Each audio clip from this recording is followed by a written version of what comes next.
আজকের গল্প রামগড়ের রাত। লেখক ষষ্ঠীপদ চট্টোপাধ্যায়।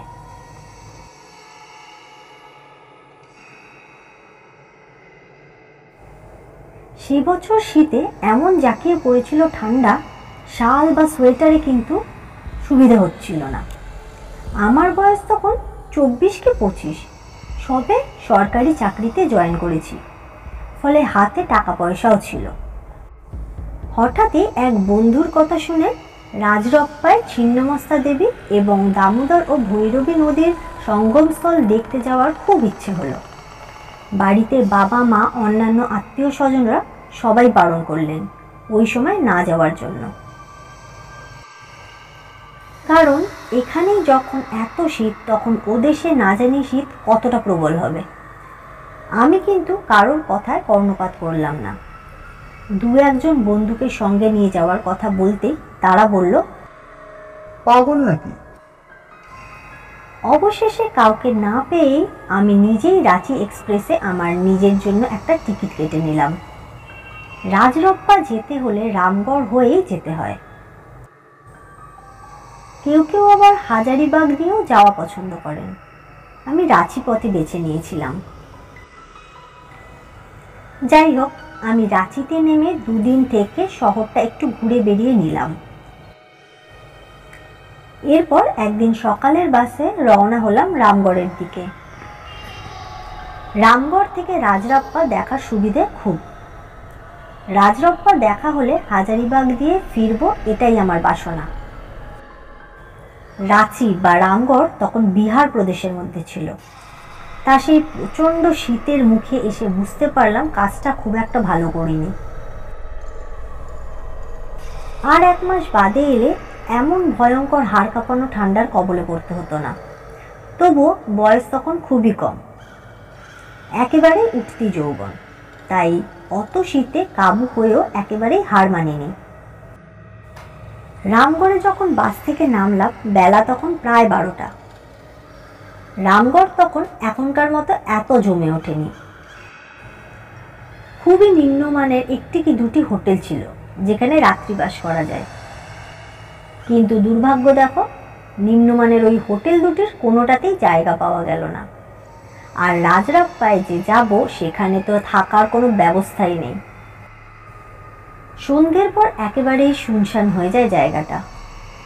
মন্দিরের পূজারী, দোকানদার ও পশারিরা বেলা গড়াতেই সবাই উধাও হয়ে যায় সেখান থেকে। তাই কি যে করি যখন ভাবছি, তখনই এক মধ্যবয়সী ভদ্রমহিলা কিছু কেনাকাটা করে ফিরছিলেন। আমায় দেখে বললেন, আপনি কি ঘর খুঁজছেন?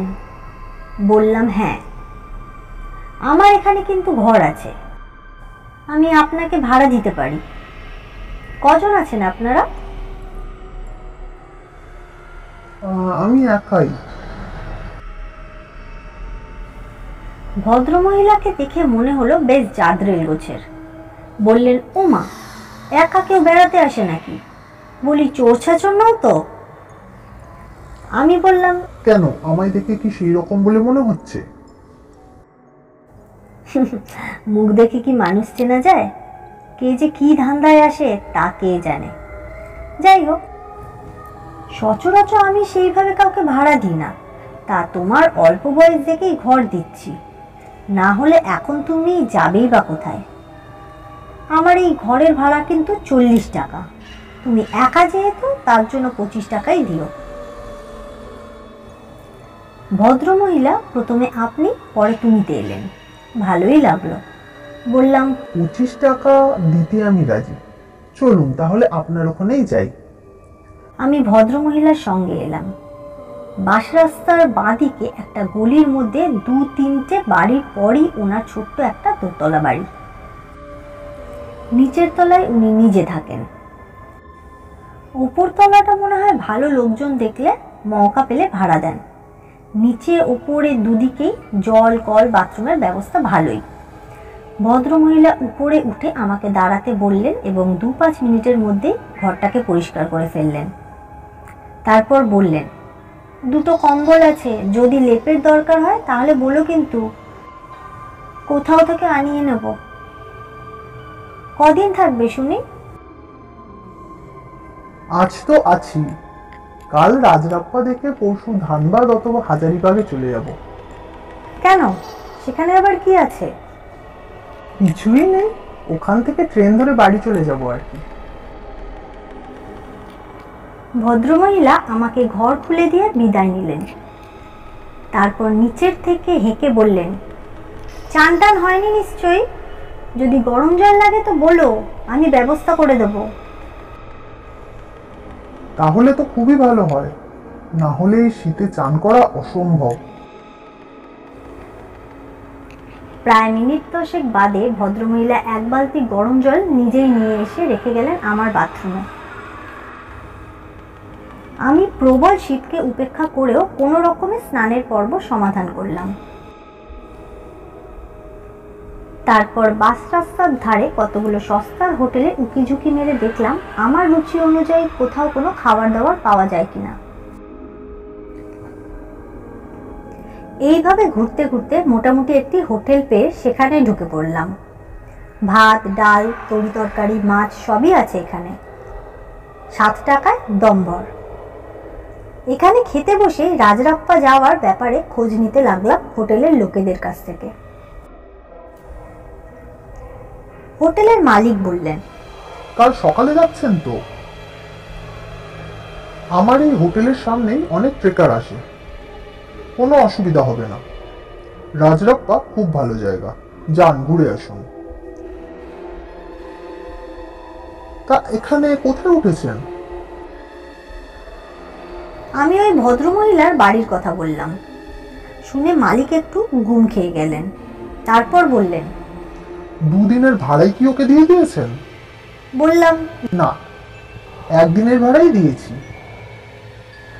তাহলে এক কাজ করুন, আজকের রাতটা কোনো রকমে ওখানে কাটিয়ে কাল সকালে রাজরপ্পা যাওয়ার সময় ব্যাগ অ্যান্ড ব্যাগেজ নিয়ে এখানে চলে আসুন। আমি আপনার থাকার ব্যবস্থা করে দেবো। তারপর একটু সময় কি যেন ভেবে বললেন, আপনি একা তো, একটা রাতই বা ওখানে কাটাবেন কি করে তা তো আমি ভেবে পাচ্ছি না।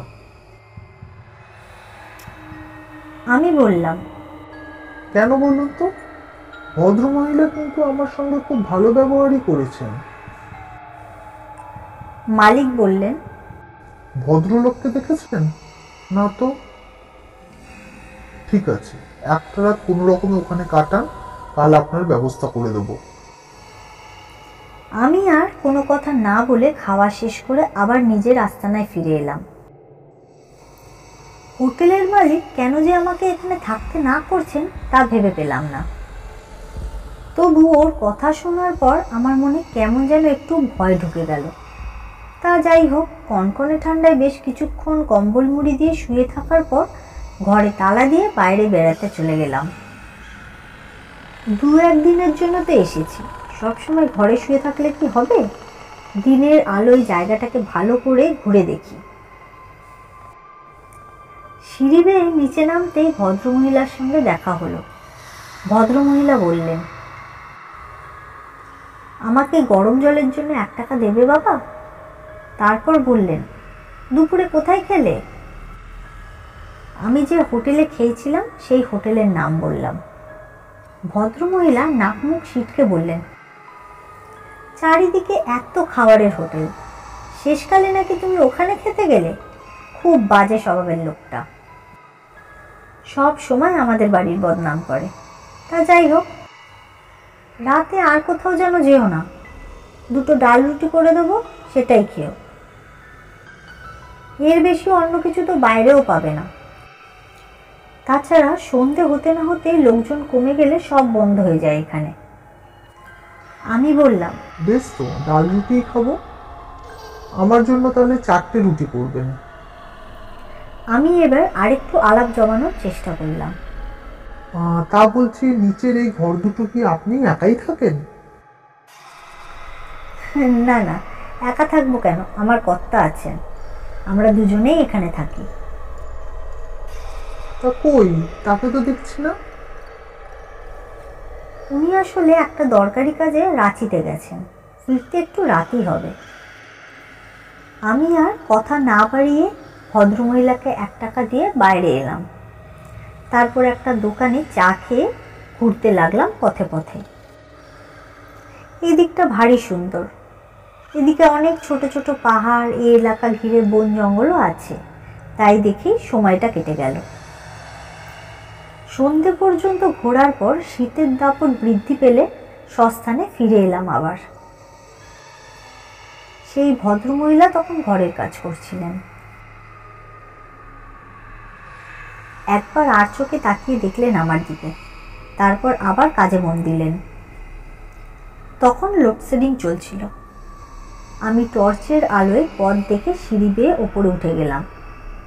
ঘরের দরজা খুলতে চক্ষু স্থির হয়ে গেল, কেননা দরজা খোলার সঙ্গে সঙ্গে দেখলাম এক তরুণী ঘরের ভেতর থেকে আমার পাশ কাটিয়ে দ্রুত সিঁড়ি বেয়ে নেমে চলে গেল।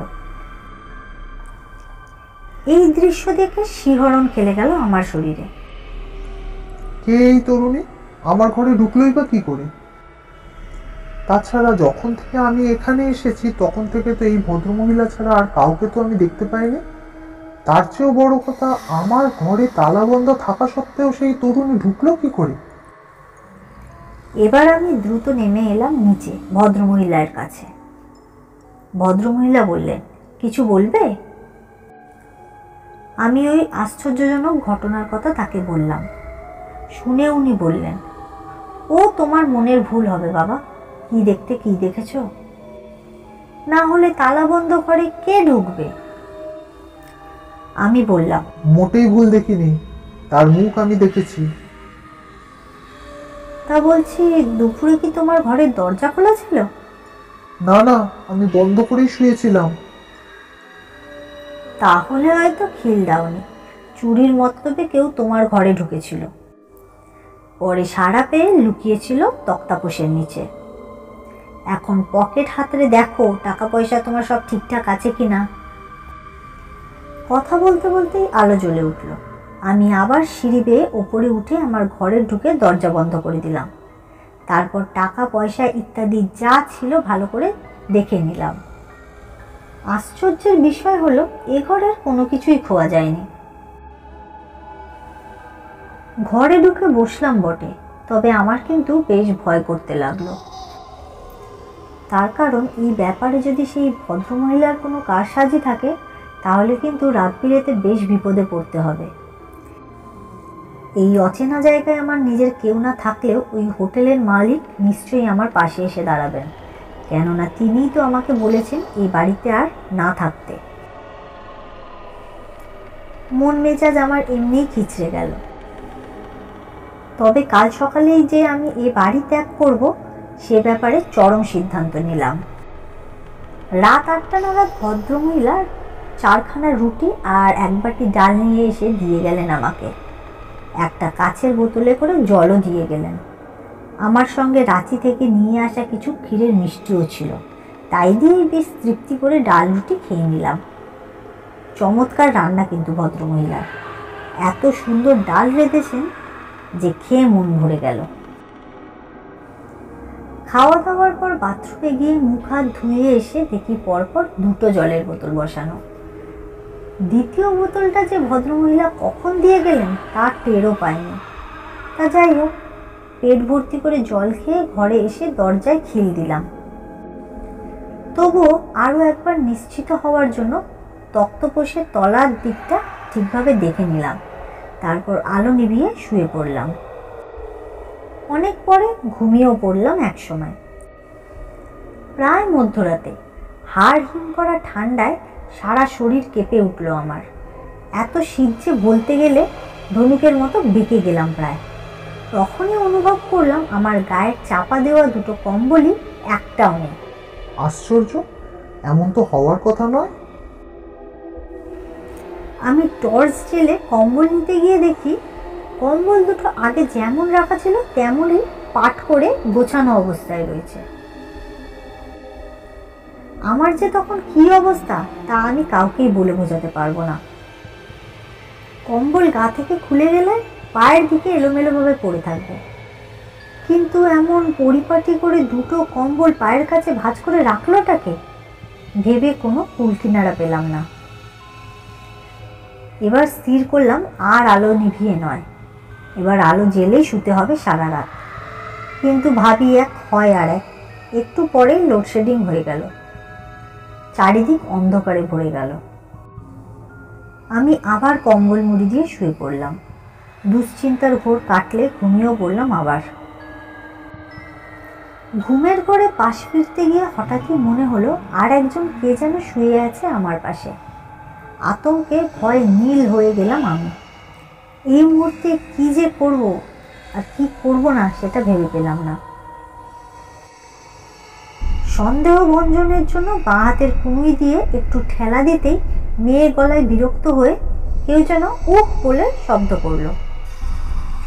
আমি কোনো রকম সারা শব্দ না করে পা টিপে টিপে দরজার কাছে এসে খিল খুলে বাইরে বেরিয়ে দরজায় শিকল দিলাম। আমি দ্রুত সিঁড়ি দিয়ে নেমে চলে এলাম বড় রাস্তায়। ভাগ্য ভালো যে একটু পরেই লোডশেডিং দূর হলো। বড় রাস্তার ধারে এক জায়গায় কয়েকজন ট্রাক ড্রাইভার গাড়ির টায়ার পুড়িয়ে আগুন ধরিয়ে খোশ মেজাজে নিজেদের মধ্যেই গল্প করছিল। আমি তাদের দলে ভিড়ে গেলাম। এমন অসময়ে আমাকে এইভাবে দেখে জানতে চাইলো যে রাত দুপুরে আমার কোনো বিপদ হয়েছে কিনা। আমি তখন আমার সব কথা তাদের খুলে বললাম। আমার কথা শুনে ওদের মধ্যেই একজন বলল, ওই বাড়িটার ব্যাপারে এইরকম সব কথা আগেও শুনেছি, তবে সরাসরি এমন অভিজ্ঞতার কথা এই প্রথমই শুনলাম। এরপর ওরা আমাকে বাইরে খোলা জায়গায় না থাকতে বলে ওদেরই লরির মধ্যে আমাকে থাকতে বলল। আমার ঘুম তখন মাথায় উঠে গেছে। ওই ড্রাইভারের সিটে বসেই কোনো রকম রাত কাটালাম। দেখতে দেখতে ভোরও হয়ে গেল। ড্রাইভার ভাইরা ভালোবেসে এক কাপ চা খাওয়ালো আমাকে। তারপর দিনের আলো ফুটলে আমি আবার বাসায় ফিরে গিয়ে ভয় ভয় দরজার শিকল খুলে ভেতরে ঢুকলাম। তারপর আমার ব্যাগ গুছিয়ে ভদ্রমহিলা জেগে ওঠার আগেই চলে এলাম রাজরাপ্পার ট্রেকার স্ট্যান্ডে। এই রামগড়ে আর এক রাতও নয়। স্ট্যান্ডে যাওয়া মাত্রই ট্রেকার পেয়ে গেলাম। সেখানেই দু একজন সহযাত্রীর সঙ্গে কথা বলে ওই বাড়ির ব্যাপারে জানতে পারলাম।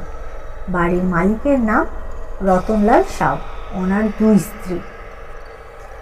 এখন যিনি আছেন তিনি প্রথমা, আর দ্বিতীয় স্ত্রী খুবই অল্প বয়সী।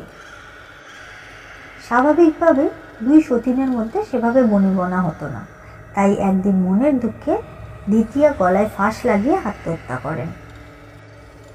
তবে পরে অবশ্য জানা যায় সেটা আত্মহত্যা নয়, হত্যা। রতনলাল ও তার প্রথম স্ত্রী অর্থাৎ বর্তমানের এই ভদ্রমহিলাকে পুলিশ ধরে নিয়ে যায়। এখনকার এই ভদ্রমহিলা তার ভাইয়ের সাহায্যে টাকার জোরে বেরিয়ে এলেও রতনলালের কারাবাস হয়। তিনি এখনো জেলে।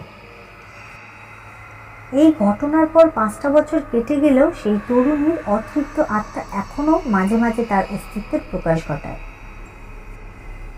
অচেনা কোনো লোক না জেনে যদি ওই বাড়িতে রাত কাটাতে যায়, অনেকেরই এরকম ভয়াবহ অভিজ্ঞতার শিকার হতে হয়। গত রাতে আমার যেমনি হলো।